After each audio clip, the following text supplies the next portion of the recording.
Mapagpalang araw po muli madlang listeners. Ako po muli si Miss J.A. na muli maghahandog sa inyo ng isa na namang maganda at nakakakilig na kwento. Sana po'y magustuhan niyo ang kwentong ito at kapulutan ng aral. Maraming salamat. Simulan na natin ang kwentuhan. Alas 4 pa lamang ng madaling araw ay gising na ang palengke ng San Esteban.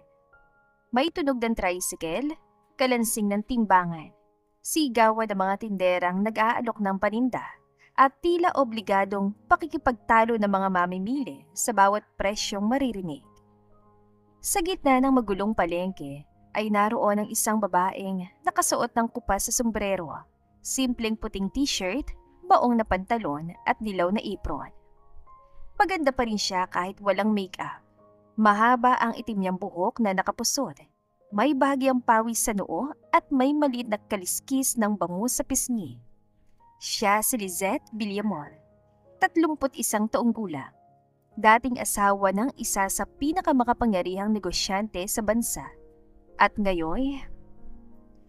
Hoy, Kuya Ben! Huwag mo hawakan yung bangus ko kung wala kang balak bumili. Hindi yan display sa museum. Nagtawa na ng ibang tindera. Tumitingin lang naman ako, Lisette.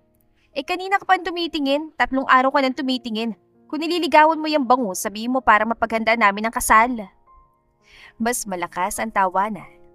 Ay nako, Lisette, ikaw talaga. Kaya bumabalik ang mga customer dito kahit mas mahal ang isda mo. Napataas ang kilay ni Lisette. Excuse me, Aling Nena, hindi mahal ang isda ko, no? Premium. Pareho lang yon. Hindi, kapag mahal, reklamo. Kapag premium, sosyal. Mula sa likod ng pwesto ay sumulpot ang 4 na batang magkakamukha. Sabay-sabay. 3 lalaki at 1 babae. Sina Aki, Ari, Ace at Aya. 7 taong gulang. Quadruplets. Mama! May problema! Malaking problema! Napakalaking problema! Nalaki ang mga mata ni Lisette. Ano? Nasunog ang bahay natin? Umiling ang 4. Minasagasaan? Umiling muli. Bumagsak ang grades nyo? Sabay-sabay silang napangiwi. Napatras si Lisette. Huwag yun sabihin. Inilabas ni Aya ang isang plastic container. Walang laman. Naubos po namin yung leche flan. Napapikit si Lisette. Diyos ko naman, akala ko naman kung anong totoong problema. Totoong problema yun, ma. Sa kapitbahay po yung leche flan. Natahimik ang paligid. Kanino? Kay Aling Nena. Dahan-dahang napalingon si Lisette. Nakatingin na sa kanila si Aling Nena. Lisette! Napangiti si Lisette ng napakalambing. Nena, friendship is more important than leche plan. 1 buong liyanara yon. 4 ang anak ko, growing children. Bayaran mo. Installment? Nagtawa na ng 4 na bata. Ito ang buhay ni Lisette. Maliit na bahay, munting negosyo, 4 na bibig na kailangang pakainin. May mga gabing sardinas at itlog lamang ang kanilang ulam. May mga pagkakataong hindi siya makabili ng bagong sapatos para sa kanyang sarili dahil kailangang unahin ang matrikula ng mga bata. Ngunit hindi kailanman narinig ng mga anak niya ang salitang mahirap tayo. Ang lagi niyang sinasabi. Hindi tayo mahirap. Temporarily allergic lang tayo sa maraming pera. At naniniwala ang mga bata. Maya-maya, hinawakan ni Aya ang braso ng ina. Mama, may family day po kami sa Friday. Biglang tumigil ang kamay ni Lisette. Okay, pupunta ako. Mama? Pwede po bang sumama si Papa? Katahimikan. Nawala ang ngiti sa mukha ni Lisette. Ilang segundo lamang, ngunit napansin niyo ng 4. Kung busy po siya, okay lang. Mga anak, hindi naman po kami galit kay Papa. Curious lang. Kinagat ni Lisette ang loob ng pisngi. Hindi niya kailanman siniraan si Aaron sa kanilang mga anak. Kahit noong buntis siya, kahit noong pinalis siya sa bahay, kahit noong sinabi sa kanyang hindi siya karapat-dapat sa apelyidong Monteverde. Kahit noong pinili niyang mawala kaysa isilang ang 4 na anak sa mundo, maaaring tratuhin silang parang kasalanan Hindi natin alam kung nasan siya ngayon. Napayuko siya at iyon ang pinakamasakit. Hindi ang gutom, hindi ang pagod, hindi ang pagtitinda ng isda, kundi ang makitang may kulang sa mga anak niya na hindi niya kayang punan. Hindi niya alam na ilang metro lamang mula sa kanilang pwesto, may isa lalaking nakatayo sa kabilang hanay ng palengke. Nakaitim na long sleeves, mamahaling relo, leather shoes na halatang hindi bagay sa putikan, at mukha na tila hindi marunong tumawa. Si Aaron Monteverde, 35 taong gulang, CEO at pangunahing shareholder ng Monteverde Global Holdings, isa sa pinakabatang billionaire sa bansa, at dating asawa ni Lisette. Titig na titig siya sa 4 na bata. Pagkatapos ay kay Lisette. Para siyang hindi makahinga. Quadruplets. Tumabi sa kanyang assistant niyang si Noah. Sir, ilang taon? According sa nakuha nating records, 7. Namutla si Aaron. 7 taon. Eksaktong 7 taon mula nang mawala si Lisette. Noah, sir, sabi mong mali ang iniisip ko. Hindi sumagot si Noah. Dahil kahit siya ay alam ang sagot. 4 na pares ng mata, 4 na hugis ng ilong, at lalo ng batang si Aki na tila miniature version ni Aaron. Mga anak ko sila. Hindi yon tanong, kundi katotohanang 7 taon niyang hindi alam. At ngayon, bigla siyang sinampal na nakaraan. Lumakad si Aaron patungo sa pwesto. Sa bawat takbang ay parang bumibigat ang dibdib niya. Samantala, abala si Lisette sa pakikipagtawaran. Miss, 200 na lang tong hipon. Ma'am, 200? Ano yan, hipon na walang pangarap? Mahal. Ma'am, sariwa po yan. Mas fresh pa sa ex mong pinalitan kaagad. Napahalkalpak ang customer. Sige na nga. Saka lamang napansin ni Lisette ang aninong huminto sa harapan niya. Anong sa inyo, sir? Bangus, tilapia, galunggong. May pusit din ako kung gusto nyong. Napatigil siya. Nanigas ang katawan niya. Hindi siya maaaring magkamali. Kahit 7 taon. Kahit tila mas tumalim ang panga nito. Kahit mas malamig ang ekspresyon. Lisette. Parang nawala ang ingay ng buong palengke. Ngunit si Lisette ay hindi yung babaeng madaling matinag, kaya kinuha niyang isang malaking bangus at tinaas. Sir, fresh bangus, 300 per kilo. Kumunot na noon ni Aaron. Ano? Bangus, isda, lumalangoy dati, patay na ngayon. Alam ko kung ano yung bangus. Good, may basic education ka pa rin. Napasinghap si Noah. Ito lamang yata ang babaeng nakausap ang billionaire ng ganon at buhay pa. Kailangan natin mag-usap. Bumili ka muna. Lisette, Aaron. Nanlaki ang mata ni Noah. Walang sir. Walang Mr. Monteverde. Aaron lang. Tila naiirita si Aaron. Ngunit may kung anong gumalaw sa mata nito. Para bang hinahanap-hanap niya ang paraan ng pagbigkas si Lisette sa pangalan niya. Hindi ako pumunta rito para bumili ng isda. Then, wrong department. Tinalikuran siya ni Lisette. Ngunit lumapit ang 4 na bata.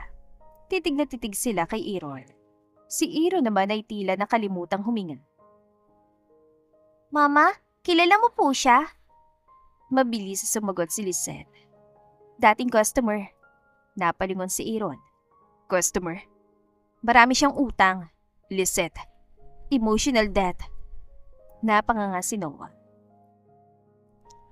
Ngunit si Ace ay nakatingin sa sapatos ni Aaron. Sir, mahal po sapatos niyo. Medyo. Sayang. Bakit naman? Itinuro ng bata ang nasa likuran niya. Bago makalingon si Aaron, isang tricycle ang dumaan sa malaking lubak. Tumalsik ang putik. Dumiretso sa mamahaling pantalon ni Aaron. Nanahimik ang lahat. Pagkatapos, tinakpan ni Lisette ang bibig, ngunit huli na. Nagtawanan ng 4, pati ang mga tindera. Tinignan ni Aaron ang pantalon niya. Pagkatapos si Lisette. Nakakatawa? Hindi. Pinipigilan niyang tumawa. Talaga? Sobra. At tuluyan na siyang humalakha. Sa 7 taon, unang beses narinig ni Aaron ang tawa ni Lisette. At sa halip na mainis, parang may nabuhay sa loob ng dibdib niya. Ngunit napunta muli ang tingin niya sa 4 na bata. Lisette, mga anak ko ba sila? Nawala agad ang saya. Napatingin ang mga bata sa kanilang ina. Mahigpit na napahawak si Lisette sa gilid ng mesa. Hindi dito. Kung mga anak ko sila, karapatan ko malaman. Biglang nagbago ang mukha ni Lisette. Karapatan? Lumapit siya rito. Huwag na huwag mo gagamitin sa akin ang salitang karapatan, Aaron. Natigilan ang lalaki. May mga karapatang nawawala kapag pinili mong maniwala sa ibang tao kaysa sa asawa mo. Hindi kita piniling mawala, pero hindi mo rin ako piniling paniwalaan. Tumalikod siya. Lisette, mamayang gabi, sa bahay, kapag tulog na sila.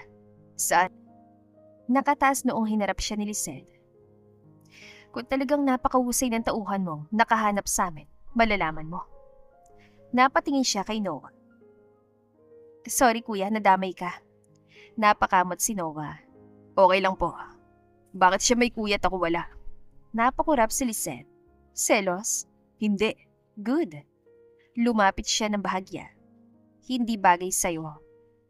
At bumalik siya sa pagtitinda na tila walang billionaire na nakatayo sa kanyang harapan.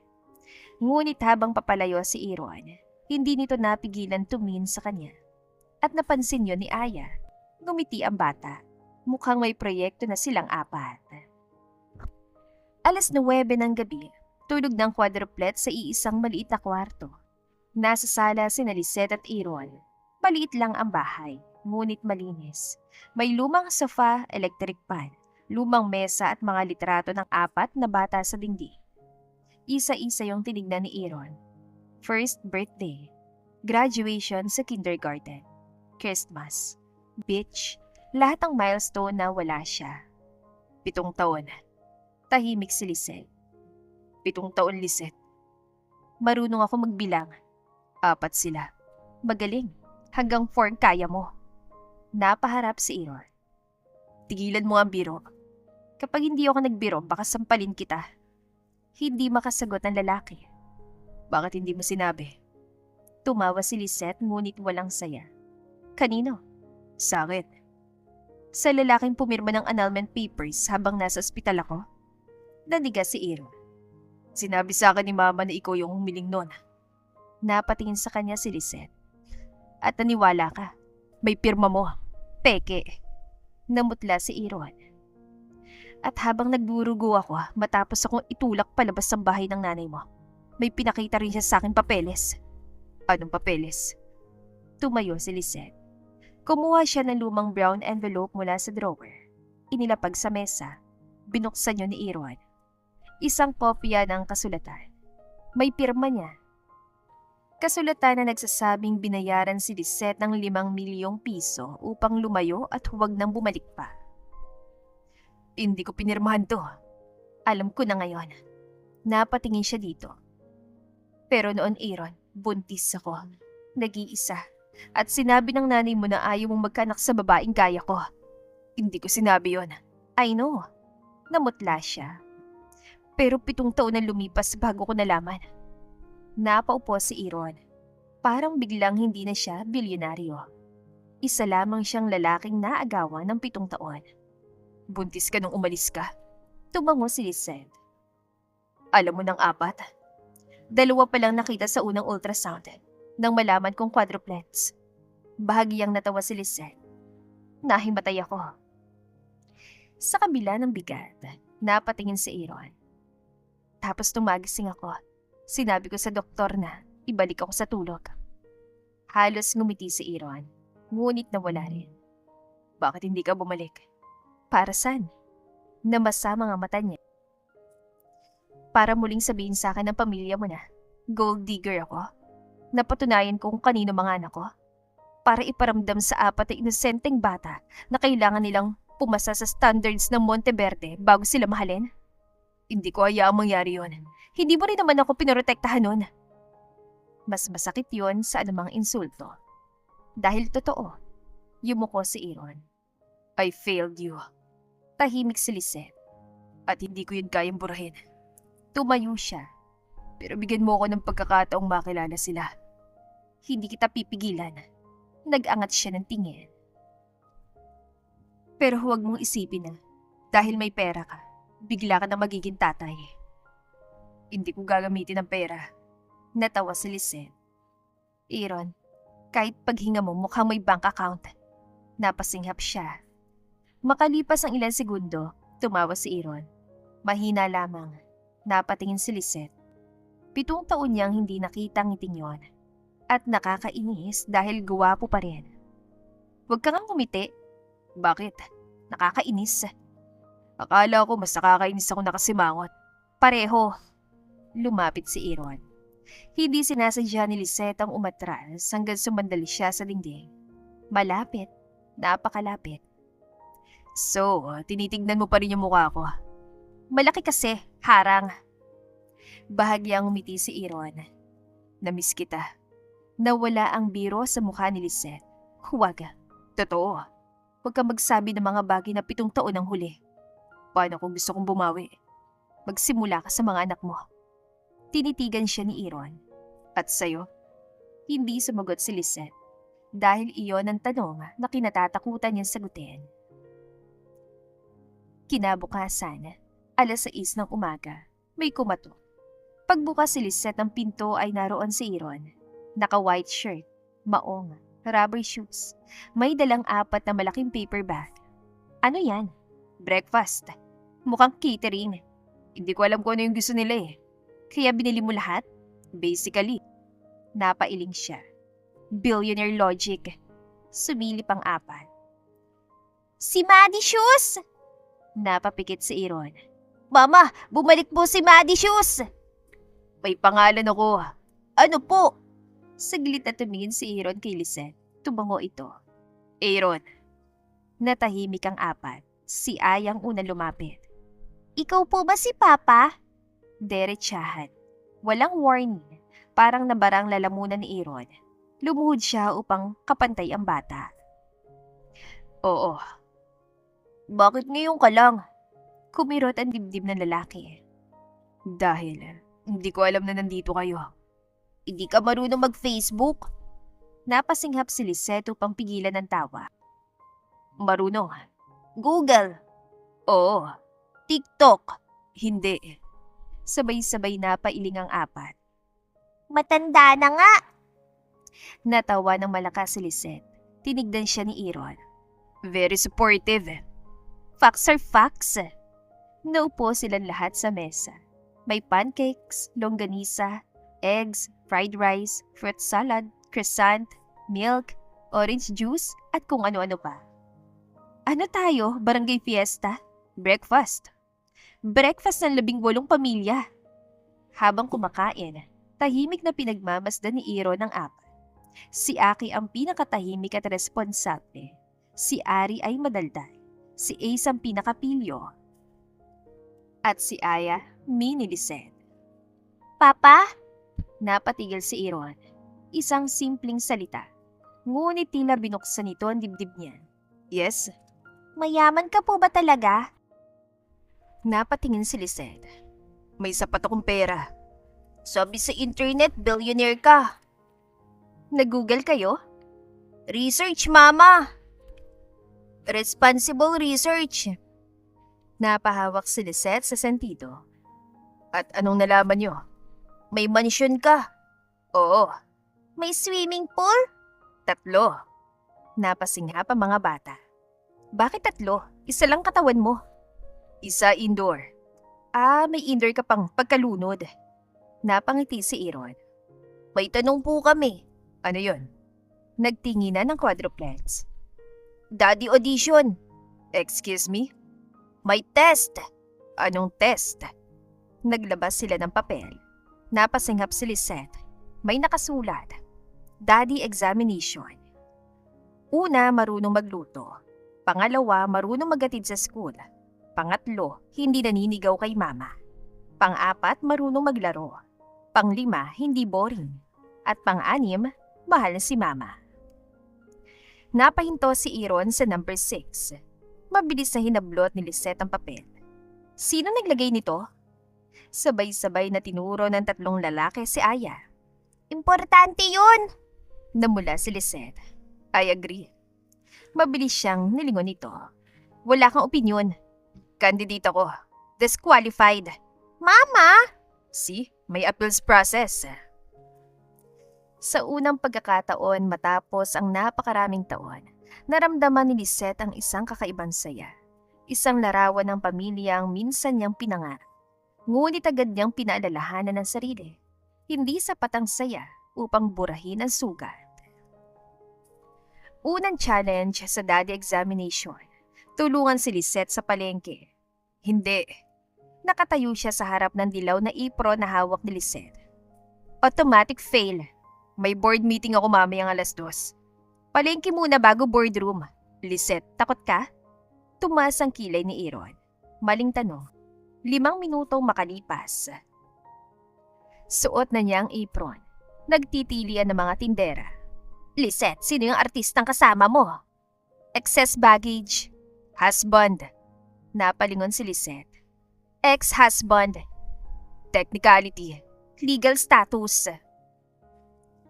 May matandang customer na lumapit. Magkano tilapia? 240. 150. Napakunot noo si Aaron. No. 160. No. 170. No. Ang sungit mo naman. Lumapit si Lisette. Pasensya na po, imported po yung tindero, hindi marunong tumawad. Imported?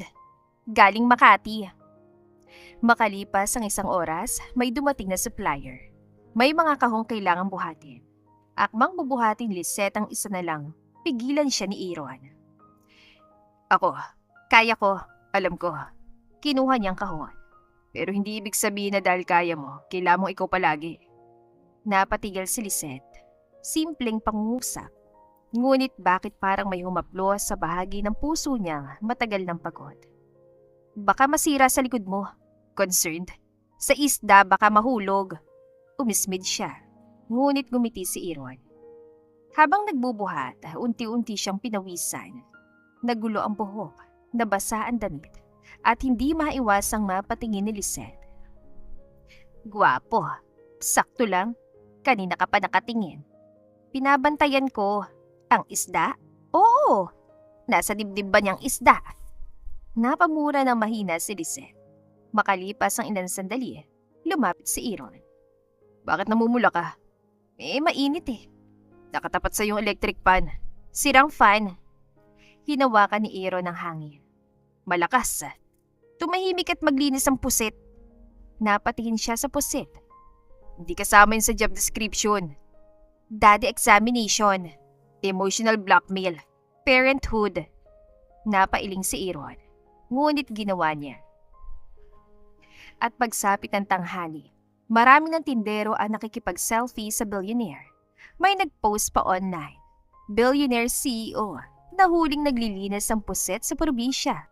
Hindi alam ni Lisette, iyon ang simula ng iskandalong babago sa lahat. Kinabukasan, viral ng video, millions of views. May litrato ni Aaron na nakaipron sa tabi ni Lisette. May isa pa habang binubuhat niya si Aya. May kuha rin ng 4 na bata. Headline, Aaron Monteverde has a secret family? Pagdating ni Aaron sa opisina, sinalubong siya ng board at ng ina niyang si Doña Celestina Monteverde. Eleganting babae, malamig ang mukha, matapang ang tindig. Ano ito? Inihagis niya ang tablet sa mesa. Tinignan ni Aaron. Picture. Huwag mo akong pilosopohin. You ask. Mga anak mo ba mga batang yon? Diretso siyang tumingin sa ina. Oo. Nagbulungan ng board. Sigurado ka? Tumigas ang panga niya. Mama, kailangan nating protektahan ng kumpanya. Mga anak ko sila, hindi virus. Hindi yan ang punto. Then, get to the point. Kung lalabas na may 4 kang illegitimate children. Hinampas ni Aaron ang mesa. Tumahimik ang lahat. Never call my children illegitimate. Namutlang ilan. I was legally married to their mother when they were conceived. Napatingin ang ina. At kahit hindi, wala kayong karapatang gawing insulto ang circumstances ng kapanganakan ng bata. Aaron, I lost 7 years with them. Malamig ang boses niya, ngunit nanginginig ang kamay. Hindi ako mawawala ng isa pang araw dahil lang natatakot kayong bumaba ang stock price. Tumayo siya. Meeting adjourned. Samantala sa palengke, hindi mapakali si Lisette. May reporter sa labas. Ma'am Lisette, totoo bang kayo yung dating asawa ni Aaron Monteverde? Bakit kayo naghiwalay? Totoo bang humihingi kayo ngayon ng financial support? Napalunok si Lisette. Nasa likod niya ang 4 na bata. At nang may reporter na pilit lumapit kay Aya, hinawakan ni Lisette ang mikropono. One step closer sa anak ko at papakain ko sa iyo itong mikropono. Natigilan ng reporter. Hindi celebrity ang mga anak ko, mga bata sila. Pero public figure ang ama, problema niya yon. Mama, sinasabi ng ibang netizens na baka ginagamit yung mga bata para makabalik sa billionaire ex-husband nyo. Napatawa si Lisette. 7 years ako nagbenta ng isda. Lumapit siya sa kamera. Kung pera ang gusto ko, sana 7 years ago pa ako kumatok sa mansyon nila dalang 4 na birth certificate at sumigaw ng surprise. May ilang natawa. Hindi ko kailangan ng pera ni Aaron para maging ina. Tumigas sa mukha niya. At hindi ko kailangan ng apelyido nila para magkaroon ng dignidad. Mula sa likuran ay may boses. At hindi niya kailangan ipagtanggol ang sarili niya. Lumingon ang lahat. Naroon si Aaron. Kasama ang security. Lumapit siya kay Lisette. Tumayo sa tabi niya. Ako ang ama ng 4 na bata. Sunod-sunod ang flash. At bago may gumawa ng kwento, malinaw ito. Tumingin siya sa kamera. Walang hinabol na pera si Lisette. Pagkatapos ay tumingin sa kanya. Ako ang humahabol sa kanya. Nanlaki ang mata ni Lisette. Aaron, nagtawa na ng reporters. Bahagyang yumuko ang lalaki sa kanya. Truth. Mamaya ka sa akin. Looking forward. Lalong namula mukha niya. At kinabukasan, panibagong headline. Billionaire CEO. Ako ang humahabol sa ex-wife ko.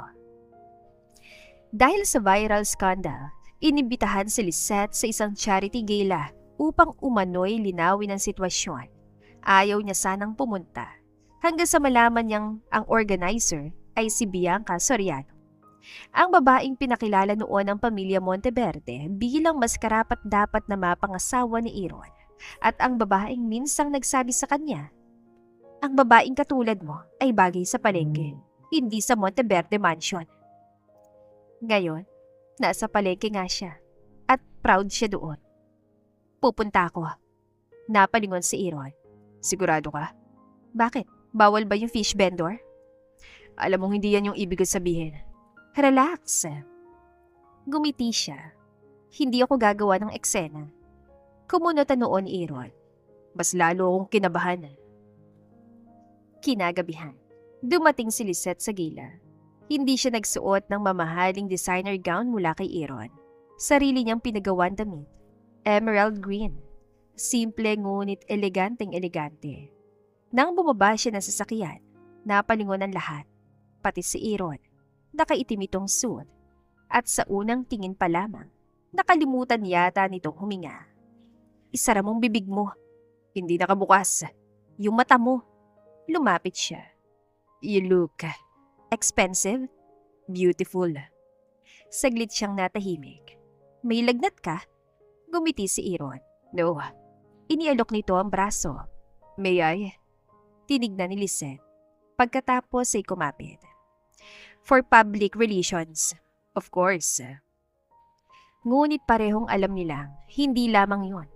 Sa loob, lumapit si Bianca. Lisette! Bianca! Tinignan siya nito mula ulo hanggang paa. You clean up well. Gumiti si Lisette. Ikaw din, hindi halatang ugali mo yung pangit. Nabulunan ng lalaking nasa tabi nila. Napapikit si Aaron upang pigilan ang ngiti. Is still vulgar. Is still obsessed. Lumapit si Bianca kay Aaron. Aaron, hindi mo kailangang sirain ang reputation mo dahil sa guilt. Hindi guilt yung dahilan kung bakit ako nandito. Hinawakan niyang kamay ni Lisette. Napatingin si Lisette. Family. Napakagat si Bianca sa labi. Sentablado, may presentation tungkol sa charity projects. At nang ipakilala si Lisette bilang former wife of Aaron Monteverde, kinuha niyang mikropono. Correction. Natahimik ang hall. My name is Lizette Villamor.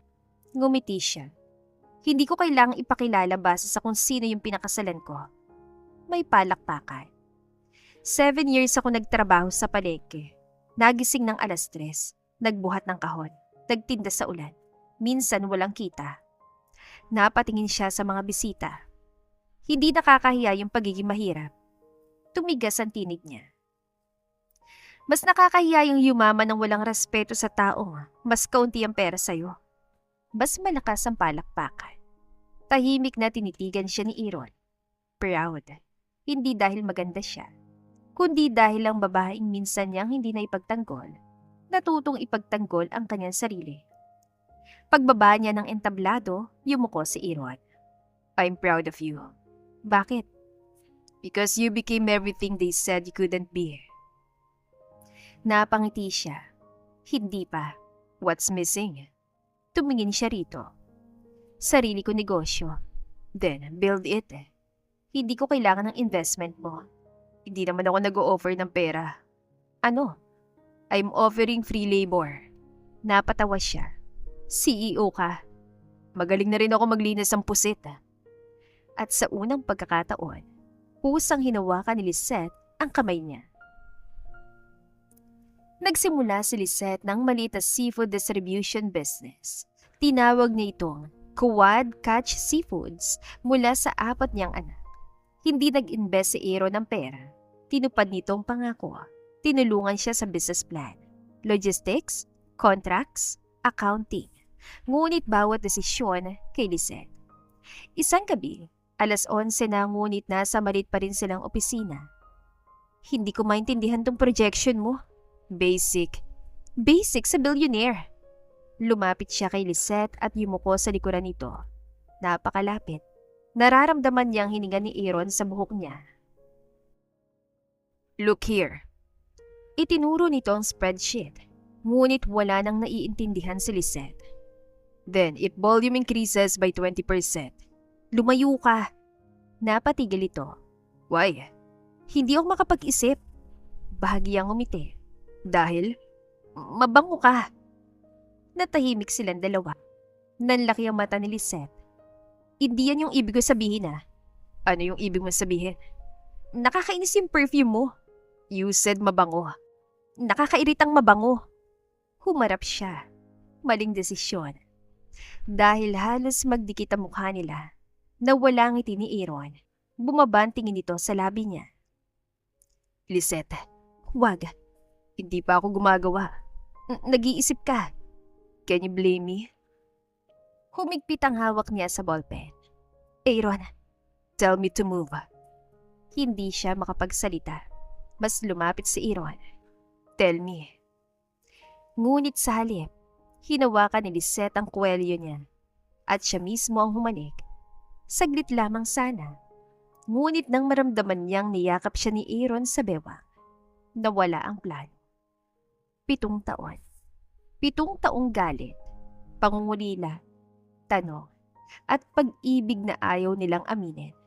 Lahat iyon ay tila sumabog sa isang halik. Nang maghiwalay sila, hingal si Lisette. Napangiti si Aaron. Akala ko bawal. Namula siya. Consultation fee. Mahal. Premium. Tumawa si Aaron. Pagkatapos ay hinaplos ang pisngi niya, nagseryoso ito. I still love you. Nawala ang tawa. Aaron, Hindi kita pinipilit. natatakot ako. Unang beses na iyong inamin. Hindi sa'yo. Namasa ang mga mata niya. Kundi sa sarili ko. Kasi kapag kasama kita, madaling makalimutan kung gaano kasakit nung nawala ka. Hinawakan ni Aaron ang kamay niya. Then, don't forget. Napatingin siya.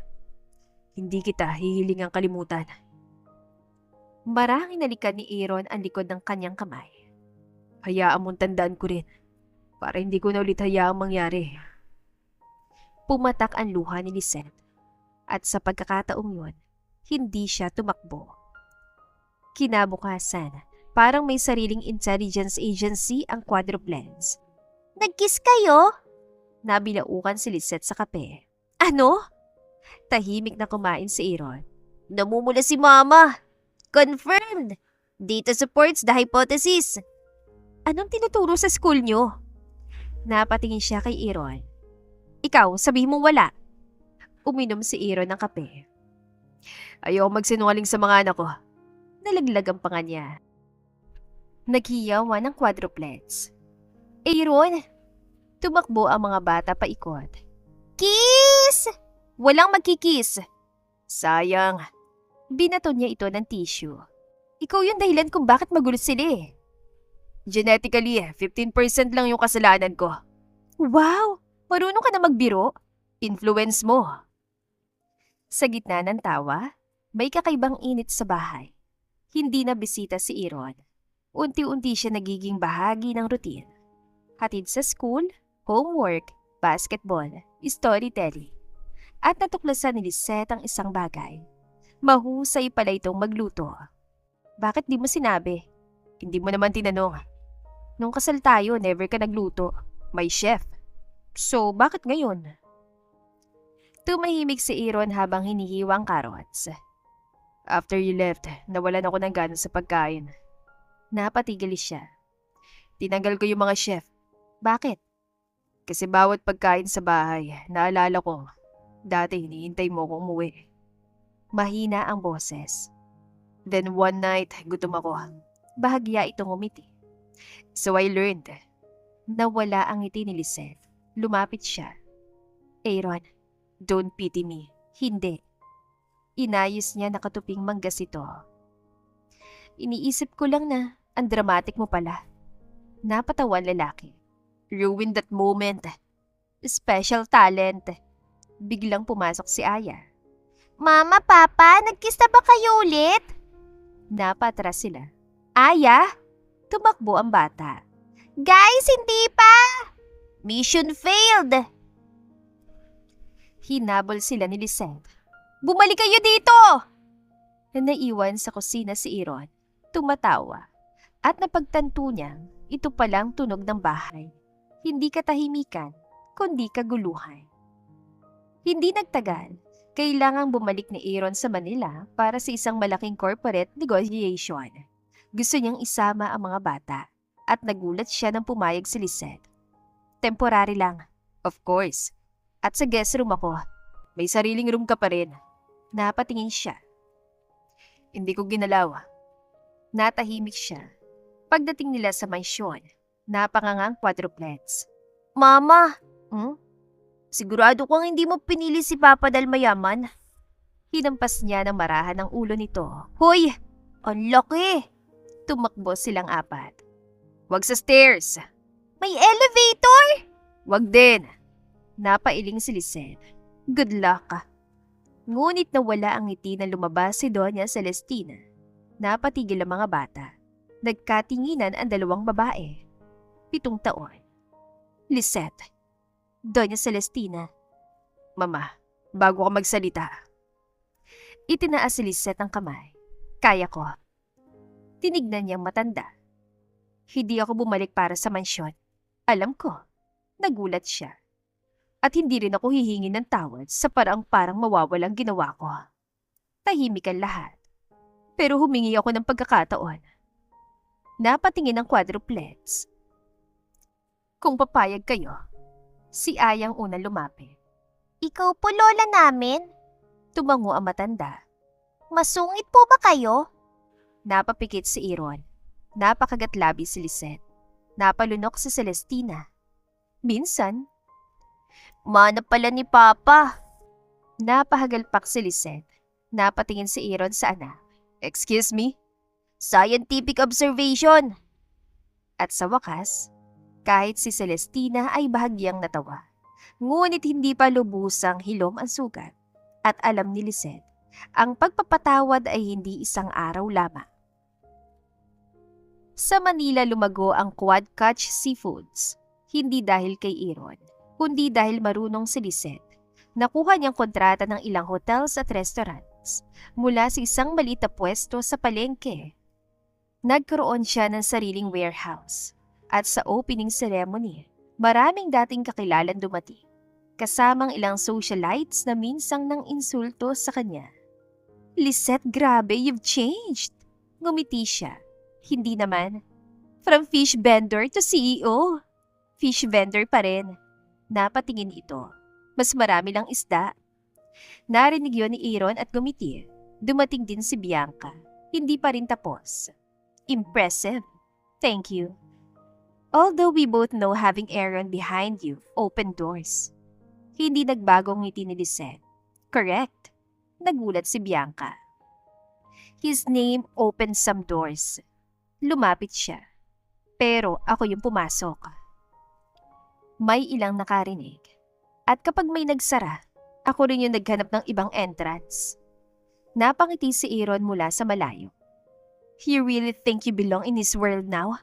Natawa si Lisette. Bianca, ito yung hindi mo pa rin maintindihan. Tumuro siya sa sariling warehouse. Hindi ko kailangang makabilang sa mundo ni Aaron. Tinignan niyang paligid. Gumawa ko ng sarili ko. Tumalikod siya. At sa pagkakataong yon, walang mas matamis na revenge kaysa sa katotohanang hindi niya kailangang yurakan ng mga taong nanghamak sa kanya. Sapat nang makita nilang hindi siya nasira. Masaya ang mga sumunod na linggo. Hanggang isang gabi, may sumigaw. Mama! Tumakbo si Lisette sa kwarto. Nakita niya si Aki na nanginginig at hirap huminga. Aki! Namumutla ang bata. Call the ambulance! Binuhat niyang anak. Sa sasakyan, hawak ni Lisette ang kamay ni Aki. Anak, tignan mo si Mama. Ma! Nandito ako. Takot ako! Napaluha siya. Ako rin. Hinawakan ni Aaron ang balikat niya. We're here. Sa ospital, sinabi ng doktor na severe allergic reaction na nangyari. Sinundan ng respiratory distress. Kailangang obserbahan si Aki. Sa labas ng ICU, hindi makaupo si Lisette. Kasalanan ko. No, hindi ko napansin. Hinawakan siya ni Aaron sa dalawang balikat. Lisette, napatingin siya. Stop punishing yourself for things you couldn't know. Napahikbi siya. 7 taon kong inalagaan silang mag-isa. Pumatak ang luha. Kapag may nangyari sa isa sa kanila. Hindi niya tinapos. Niyakap siya ni Aaron. Mahigpit. Hindi ka na mag-isa. Napapikit siya. Naririnig mo ko? Mas sumigpit ang yakap. Hindi ka na mag-isa. Sa kabilang dulo ng hallway, nakatayo si Celestina. Tahimik. Nakita niya kung paano kumapit si Lisette kay Aaron. At kung paano anak niyang minsang inakala niyang dapat protektahan sa maling babae, ay nagmukhang buo lamang kapag kasama nito. Doon siya tuluyang natalo. Hindi ni Lisette, kundi ng sariling pride. Kinabukasan, stable na si Aki. Nasa cafeteria si Lisette nang lumapit sa Celestina. May I sit? Tumango siya. Matagal silang tahimik. Pagkatapos, ako ang dahilan kung bakit nawala sa anak ko yung 7 taon. Napatingin si Lisette. At dahilan kung bakit naghirap ka. Hindi ikaw lamang. Nagulat ito. May pagkukulang din si Aaron. Pero ako yung nagsinungaling. Tumango si Lisette. Hindi niya ito papagaanin. Galit ako sa pinanggalingan mo. Napangiti na mapait si Lisette. Alam ko. Akala kong pagiging mahirap ay kahinaan. Napatingin siya sa ICU. Pero ikaw ang nagpalaki sa 4 na bata ng halos walang tulong. Napaluha ang matanda. Samantalang ako, sa dami ng pera ko, hindi ko kayang ayusin ang sarili kong pamilya.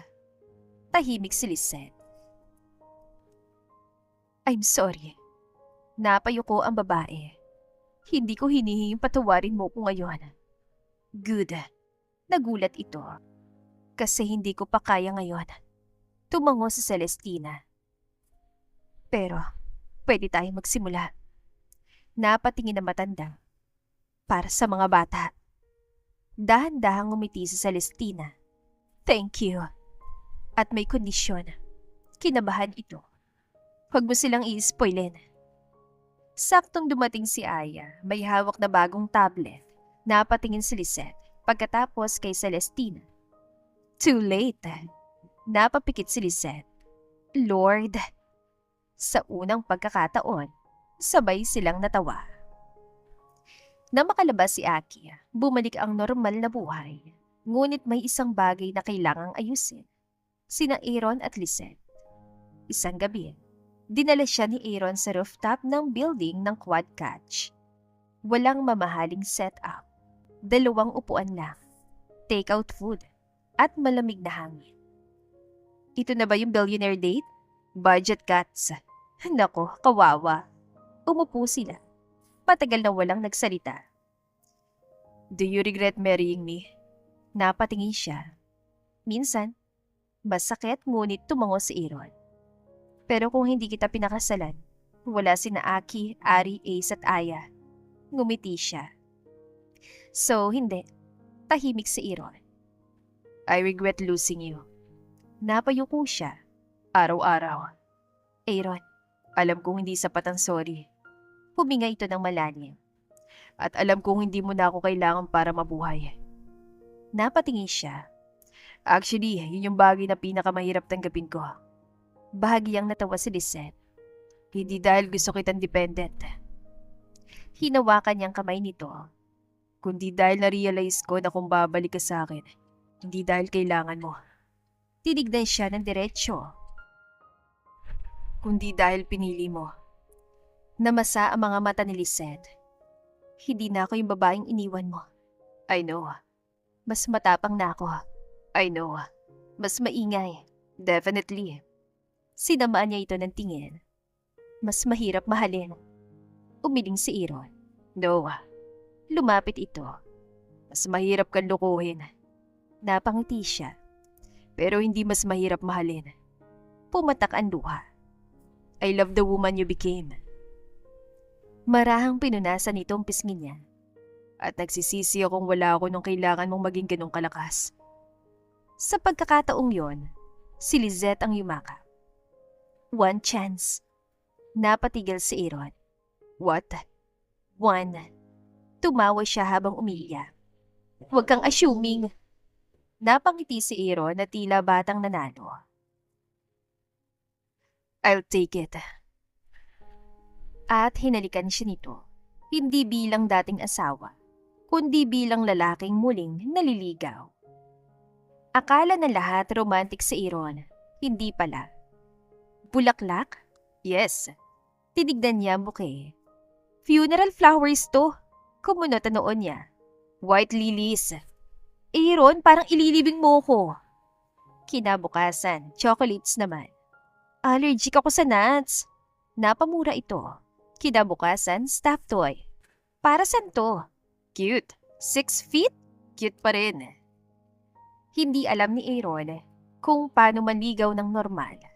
Hanggang isang araw, pagod na pagod si Lisette mula sa warehouse. Pagdating niya sa bahay, malinis ng kusina. Tapos ng homework ng mga bata, nakahain ng hapunan. At natutulog si Aya sa dibdib ni Aaron habang hawak nito ang laptop sa isang kamay. Nakita siya nito. You're home. Hindi sumugot si Lisette. Lumapit siya. Hinalikan ng noo ni Aaron, nanlaki ang mata nito.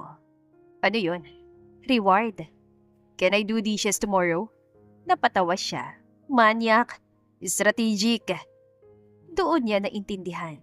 Hindi grand gestures ang kailangan niya, kundi partner. Isang taong hindi lamang magbibigay ng bahay, kundi tutulong gawing tahanan iyon. Habang lumalago ang Quad Catch, may natuklasang problema. May kumpanyang nagkakalat ng balitang contaminated umano ang produkto nila, na walang ilang kontrata. At nang imbestigahan, lumitaw ang pangalan ng Soriano Food Group, pamilya ni Bianca. Galit na galit si Aaron. I will destroy them. No. Napatingin siya. They attack your business. Kaya negosyo rin ang sagot. Lisette, kung gigibayin mo sila dahil boyfriend kita, anong pinagkaiba ko sa babaeng sinasabi nilang umaasa sa'yo? Natahimik siya. Hayaan mong ako. Nagpa-independent laboratory test si Lisette. Perfect ang results. Inimbitan niya ang media sa warehouse. Pinakitang buong supply chain. Naglabas din ng mga dati nilang kliyente ng testimonies. At nang mapatunayang fabricated ang reports, Soriano Food Group mismo ang inimbestigahan. Bumagsak ang malaking kontrata ni Bianca. Hinarap siya nito sa isang conference. You ruined us! Tahimik na tumingin si Lisette. Hindi. Lumapit siya. Ginawa niyo yon sa sarili niyo. You think you won? Hindi to kompetisyon. Ngumiti si Lisette. That's why you keep losing. Tumalikod siya at naghihintay sa hallway si Aaron. Finished? Yep. Did you slap her? No. Disappointing. Napahalakhak siya. CEO ka ba talaga? Boyfriend first. Napahinto siya. Boyfriend? Kumunot ang noo ni Aaron. Aren't I? Nagkunwari nag-isip si Lisette. Lisette, application under review. Hinila siya nito sa bewang. Namula siya. May processing fee. How much? Dahan-dahan siyang yumuko. 1 kiss. Ngumiti si Aaron. I can overpay. Akala nila'y tapos na lahat. Ngunit isang gabi, may natanggap si Aaron na anonymous envelope. Sa loob, lumang litrato. Larawan ng ama niyang si Eduardo Monteverde, kasamang isang hindi kilalang lalaki. At isang note. The lie that separated you did not start with your mother. Nanigas si Aaron. May isa pang papel. Bank transfers. Payments. 7 taon na nakaraan. Papunta sa account ng dating abogado nilang, si Attorney Ramon Valdez. Ang abogado ring nagproseso ng kanilang annulment. Noah, sir, find him. Ngunit bago nila ito matunton, may nangyaring mas nakakatakot. Hindi umuwi si Aya mula sa school. Tumawag si Lisette. Aaron, nanginginig ang boses niya. What happened? Wala si Aya. Parang tumigil ang puso niya. Sa loob ng 30 minuto, nagsara ang buong security network ng Monteverde family. CCTV, traffic cameras, private investigators, police, pero hindi makaupo si Lisette. Kasalanan ko. Stop. Dapat ako na sa mundo, Lisette. Hinawakan niya ito. We will find her. Aaron, anak natin yun. I know. Biglang tumunog ang telepono. Unknown number. Sinagot ni Aaron. If you want your daughter alive, stop looking for Ramon Valdez. Nanigas siya. Narinig yun ni Lisette. At sa isang iglap, nawala ang takot sa mukha niya. Napuno ng galit. Nasaan ang anak ko?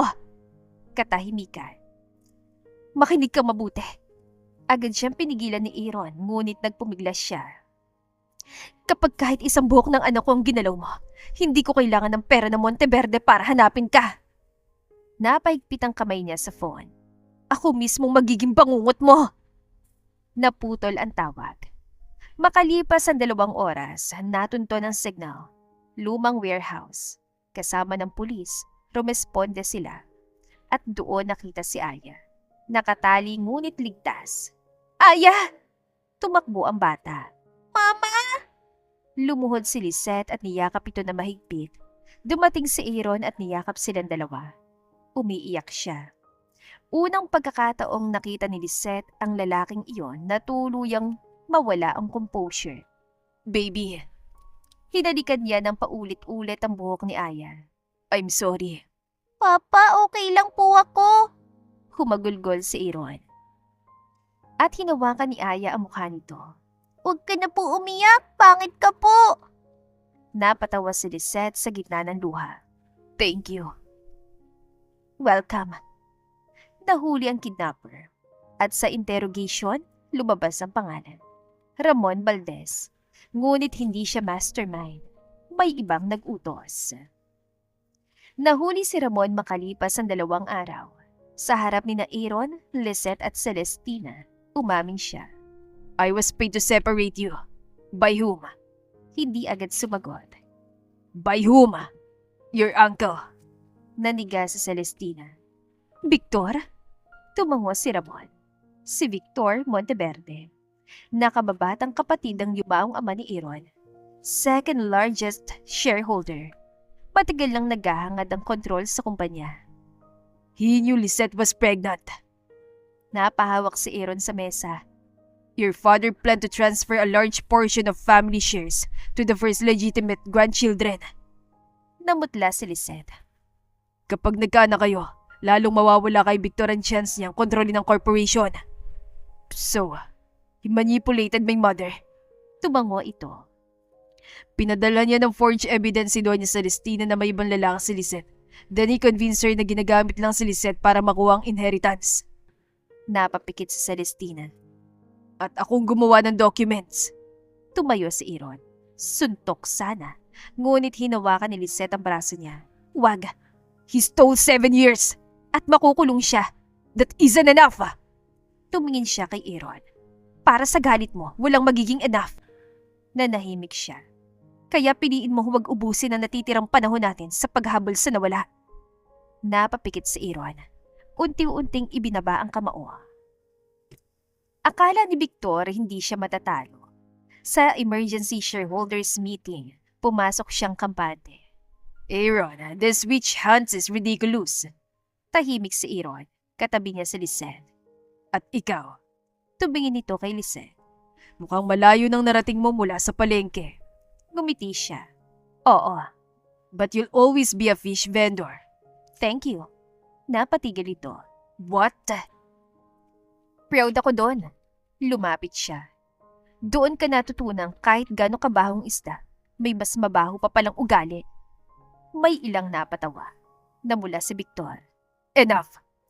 Inalabas si Noang evidence, financial records, messages, testimony ni Ramon, kidnapping connection. Nanlaki ang mata ni Victor. This is fabricated! Bumukas ang pinto. Pumasok ang mga autoridad. Victor Monteverde, you are under arrest. Namutla siya. Aaron! Tahimik si Aaron. Family tayo! Napangiti si Aaron na malamig. Exactly. Tumingin siya kay Lisette. At pinili kong protektahan ang akin. Habang dinadala si Victor palabas, hindi nakaramdam ng saya si Lisette. Kundi gaan. Tapos na. Sa wakas. Ilang buwan ang lumipas, mas tahimik ang buhay. Lumaki ang negosyo ni Lisette. Nagkaroon ng scholarship program para sa mga anak ng fish vendors. Tinawag niya itong 4 na Pangarap Foundation. Sa launch, nagsalita siya. Hindi lahat ng batang pinanganak sa hirap ay kailangang manatili roon. Tahimik ang audience. Pero hindi rin ibig sabihin na kailangang ikahiya ang pinanggalingan natin. Tumingin siya sa 4 niyang anak. Minsan, ang kahirapan yung unang guru natin. Ngumiti siya. Tinuturuan tayong maging madiskarte, mapagpasalamat at matapang. Nasa audience si Aaron, proud. Pagkatapos ng event, sinama siya nito sa dati nilang bahay. Ang unang condominium unit na tinirahan nila nung bagong kasal. Bakit tayo nandito? May kailangan akong itanong.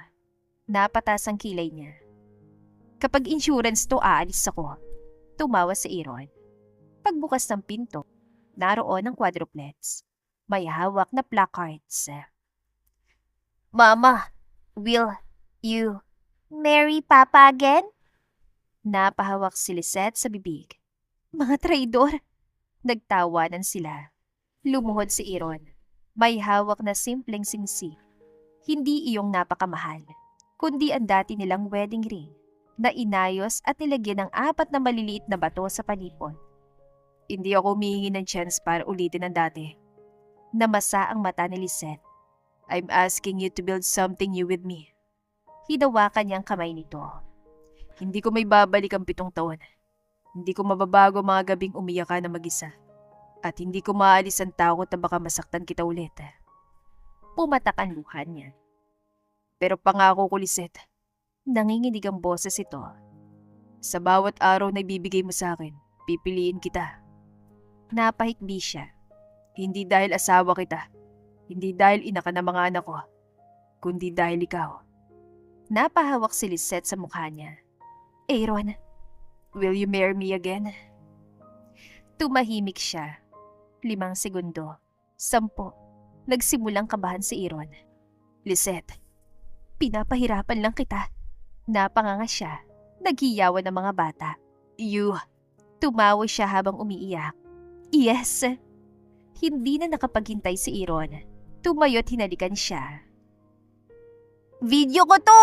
Ew! Ace! Evidence! Nagtawanan silang lahat. Hindi sa 5-star hotel ginanap ang kasal. Hindi rin sa mansyon. Sa San Esteban, malapit sa dagat, kung saan lumaki ang 4 na bata. Ang mga tindera sa palengke ang VIP guest. Si Aling Nena ang pinakamaingay. Lisette, huwag kang umiyak, masisira ang makeup. Ikaw nga umiiyak eh. Mas mahal ang makeup mo. Sa altar, naghihintay si Aaron. Nang makita niya si Lisette, parang 7 taon silang bumalik. Ngunit iba na. Hindi nang mahiyain at takot na babae. Ito ang Lisette na lumaban. Nabigo, tumayo, nagtayo ng negosyo, nagpalaki ng 4 na anak, at piniling magmahal ulit nang hindi sinusuko ang sarili. Lumapit siya. Beautiful. I know. Natawa ang mga bisita. Sa vows, unang nagsalita si Aaron. Lisette, nung una kitang pinakasalan, akala ko sapat ang mahal kita. Tahimik ang lahat. Hindi pala. Napaluha si Lisette. Ang pagmamahal na walang tiwala ay madaling sirain. Ang pagmamahal na walang tapang ay madaling maagaw. Hinawakan niyang kamay nito. Kaya ngayon, hindi lang kita pinapangako mamahalin. Ipinapangako kung paniniwalaan kita. Ipaglalaban kita. At kapag mali ako, ngumiti siya. Makikinig ako habang pinapagalitan mo ko. Nagtawanan ang lahat. Si Lisette naman, huminga ng malalim. Aaron, nung iniwan kita, akala ko tapos ng buhay ko. Napaluha siya. Pero may 4 na pusong tumibok sa loob ko. Tumingin siya sa quadruplets. At sila yung nagturo sa akin na may buhay pagkatapos ng pagkawasak. Napahid ng luha si Aaron. Hindi kita pinatawad dahil nakalimutan ko ang sakit. Tumingin siya rito. Pinatawad kita dahil ayoko nang gawing kulungan na nakaraan. Mas sumigpit ang hawak niya. At pinakasalan kitang muli hindi dahil kailangan kita. Ngumiti siya sa gitna ng luha. Kundi dahil sa pagkakataong ito, pinipili kita. Walang tuyong mata. Pati sa Celestina ay humahagulgol. Lola, tissue? Please, 20 pesos. Napatingin ito. Business. Nagtawanan ng paligid. Anak mo yan. Anak natin. At sa salitang yon, ngumiti si Aaron. Oo, at proud ako. Pagkatapos ay naghalikan sila at nagsaboy ng petals ng quadruplets. Maliban kay Ace na naghagis ng buong basket. Ace?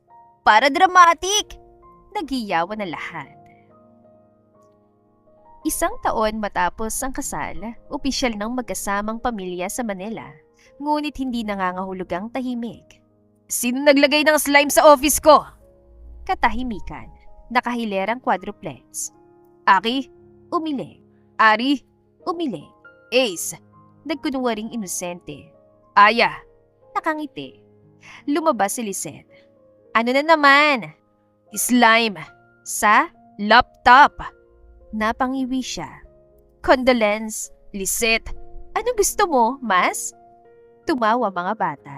Lumapit si Aaron at bumulong. Discipline your children. Akin? Ours. Exactly. Ngunit sa gabi, kapag tulugan lahat, madalas silang dalawa sa balcony. Tahimik, magkayaka. Mismo ng probinsya? Oo, we can move. Napatingin siya. CEO ka. Planes exist. Ngumiti siya. Hindi mo kailangang ibigay lahat sa akin. I know. Then bakit lagi mo sinusubukan? Napaisip ito. Because there were 7 years when I gave you nothing. Hinawakan ni Lisette ang pisngi niya. Then, give me this. What? Time. Ngumiti si Aaron. All of it. Hinalikan niya ito.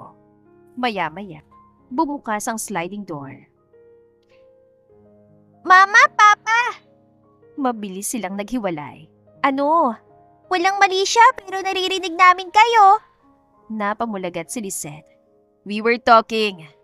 Aha? Tumalikod ang bata. Good night, lovers! Napahawak si Lisette sa dibdib. 7 years old lang ba talaga yan? 8. Mas malala. Lumipas ang 2 taon. Lumawak ang quad catch sa iba't ibang probinsya. Ngunit hindi lamang seafood company ang ginawa ni Lisette. Nagpatayo siya ng training centers para sa maliliit na vendors. Tinuruan niya silang gumawa ng bookkeeping, digital marketing, packaging, direct distribution, at microfinancing. Isang araw, bumalik siya sa lumang pwesto niya sa San Esteban. Naroon pa rin ang lumang mesa. Hinaplos niya yon. Miss mo na? Dito nagsimula ang lahat. No. Napatingin siya. Hinawakan ni Aaron ang kamay niya. Mas maaga. San? Tumingin siya sa dibdib nito. Dito. Napangiwi si Lisette. Ang corny. Romantic. Corny. You married me. Twice. Proof na poor decision making ako. Tumawa si Aaron. Maya-maya ay dumating ang quadruplets. Mas malalaki na sila. Mama, Papa, may problema. Malaking problema. Napakalaking problema. Napapikit si Lisette. Ano na naman? Inalabas sila ang plastic container. Walang laman. Nanlaki ang mata ni Lisette. Huwag! Lumabas si Aling Nena mula sa tindahan. Lisette! Nagtawanan silang lahat. Anong ginawa nila? Leche flan. I'll pay. Mabilis siyang nilingon. Huwag. Why? Installment. Napahalakhak si Aaron. At habang pinagmamasdan ni Lisette ang mga anak nilang tumatakbo sa palengke, naisip niya ang lahat. Ang babaeng minsang pinaalis. Ang buntis na umiiyak sa bus habang wala siyang ideya kung paano bubuhayin ang 4 na anak. Ang tindera ng isdang nagbibilang ng bariyang pambili ng gatas. Ang inang minsang natatakot na baka kulang ang maibigay niya. Ang babaeng pinagtawanan dahil hindi siya bagay sa mundo ng mayayaman. Ngayon, hindi siya naging matagumpay dahil napangasawa niya ulit ang bilyonaryo. Hindi rin dahil nakaganti siya. Nagtagumpay siya dahil pagkatapos siyang durugin ng buhay, tumayo siya. At nang bumalik ang lalaking minsang minahal niya, hindi niya hinayaang iligtas siya nito. Tinuruan niya itong lumakad sa tabi niya. Hindi sa harap, hindi sa likod, kundi magkatabi. Lumapit si Aaron at niyakap siya mula sa likuran. What are you thinking? Kung magkanong utang natin kay Aling Nena sa leche plan. I'm serious. Ngumiti siya. Iniisip ko kung ano kaya yung nangyari kung hindi mo kami nakita. Humigpit ang yakap nito. I would have kept looking. Napalingon siya. Talaga? For the rest of my life. Namasa ang mga mata niya. At kung hindi mo kami nahanap, hinawakan ni Aaron ang mukha niya. Then I would have died looking. Napangiti si Lisette kahit umiiyak. Drama. Truth. Mahal kita. Napatigil ang lalaki. Kahit ilang taon na silang magkasama, bihira pa rin niyang unang sabihin yun. Ngumiti si Aaron. Say it again. Ayoko. Lisette. Tumakbo siya. Hindi. Hinabol siya nito sa palengke. Come back! Catch me, billionaire! Nagtawa na ng mga tao. Sumali ang quadruplets. Papa, bilisan mo! Mahina ka, Papa! Mama, left! Block the exit! Kanino ba kayo kakampi? Sabay-sabay sumigaw ang 4. Kay Mama! Nakahawak sa tiyan sa kakatawa si Lisette. Nahabol siya ni Aaron. Hinawakan sa baywa. Hoy! Caught you! Dayaan! No! Inilapit niya mukha. I finally learned not to let you go. Nawala ang biro sa mata ni Lisette. 7 taon ang kanilang nawala. Ngunit hindi na yun ang sukatan ng kwento nila. Ang sukatan ay ang mga taong pinili nilang buuin pagkatapos. Hinalikan siya ni Aaron sa noo at sa likuran nila. 4 na batang minsang nagtanong kung may ama ba silang dadalo sa family day. Ngayon ay nagtatalo kung sinong mauunang yumakap sa kanilang ama. Papa! Ako muna! Group hug! Mama, join! Niyakap silang lahat ni Aaron. 6 silang nagsiksikan sa gitna ng palengke. At gaya ng dati, maingay, magulo, nakakatawa. Hindi perpekto, ngunit buo. 13 taong gulang ng quadruplets. At kung inaakala ni Lisette at Aaron na mas madaling alagaan ng teenagers, nagkamali sila. Malaki, napakalaki. Ace, yes papa? Sino si Tricia? Napatigil ang binatilyo. Nasa dining table silang lahat. Napatingin na magkakapatid. Classmate, bakit may heart sa message? Napabagsak ng kutsara si Lisette sa kakatawa. Aaron? What? Privacy. 13 siya. Papa, ikaw nga raw po 40 nagka-crush. Napalingon si Aaron kay Celestina. Ma, inosenteng uminom ng tsaa si Celestina. Family history. Tumawa ang lahat. Si Aya naman ay lumapit sa ina. Ma? May maniligaw po ako. Tumigil ang buong mundo ni Aaron. What? Napapikit si Lisette. Joke lang. Hinawakan ni Aaron ang dibdib. Ay, not funny. Sabi ni Mama, humor helps us survive. Napatingin si Aaron sa asawa. Huwag mo ko idamay. Pagkatapos ng hapunan, lumabas si Lisette at Aaron sa garden. Mas marami ng puting buhok si Aaron, ngunit gwapo pa rin. Mas marami ring linya sa mukha ni Lisette. Ngunit iyon ang mga linyang iniwan ng pagtawa, pag-aalala at buhay. Remember the market? Which part? When you tried selling me bangus. Natawa siya. Customer ka. Ex-husband mo ko. Same level. Tumawa siya. Tahimik silang tumingin sa bahay. Naririnig ang sigawan ng quadruplet sa loob. We did okay. Napangiti si Lisette. No. Napatingin ito. We're still doing it. Hinawakan niyang kamay nito. Parenthood doesn't graduate. Napabuntong hininga si Aaron. That's terrifying. CEO ka. Kaya mo yan. Board members don't steal leche flan. Natawa siya. Tahimik sila sandali. Pagkatapos ay nagsalita si Aaron. Thank you. Para saan? For giving me another chance. Tumango siya. Thank you rin. For? Gumiti siya. For becoming worthy of it. Napatitig si Aaron. Walang yabang sa sagot ni Lisette. Iyon ang pinakamalaking pagbabago sa kanilang dalawa. Noong una, akala nila sapat ang pag-ibig. Ngayon, alam nilang ang tunay na pag-ibig ay pinagtatrabahuhan. May accountability, may pagpapatawad, may boundaries, may pangalawang pagkakataon, at higit sa lahat, may pagpili. Araw-araw mula sa loob ng bahay ay may sumigaw. Mama, si Ari kinuha ang charger ko! Sinungaling! Papa, may gulo! Emergency meeting! Napapikit si Aaron. Can we pretend we're not home? Billionaire ka pero duwag. 4 against 2. Fair fight. Hinila niya ito papasok. Bago sila makarating sa pinto, huminto si Aaron. Lisette, I love you. Ngumiti siya. Alam ko. That's it? Kunwari nag-isip siya. Pagkatapos ay lumapit. Hinalikan siya. Mahaba. Matamis. At nang maghiwalay, premium. Tumawa si Aaron. Worth every cent. Mula sa bintana, 4 na ulo nakasili. Ew! Sabay silang napalingon. Mga pakilamero. Kayo nasa labas? Public place. Sarili nating garden to. Still public to us. Napailing si Aaron. Who raised these children? Tinasilis at ang kilay. Tayo. Napangiti siya. Right. At sabay silang pumasok sa bahay. Sa bahay na hindi binuo ng pera. Hindi ng apelyido. Hindi ng reputasyon. Kundi ng 6 na taong araw-araw na pinipiling manatili. At doon naunawaan ni Lisette ang pinakamahalagang revenge sa lahat. Hindi ang makita mong bumagsak ang mga taong nanakit sa'yo. Hindi ang yumaman para pagsisihan kanila. Hindi ang bumalik na mas maganda, mas makapangyarihan, o mas matagumpay. Ang pinakamagandang paghihiganti ay ang magkaroon ng buhay na hindi na kontrolado ng ginawa nila sa'yo.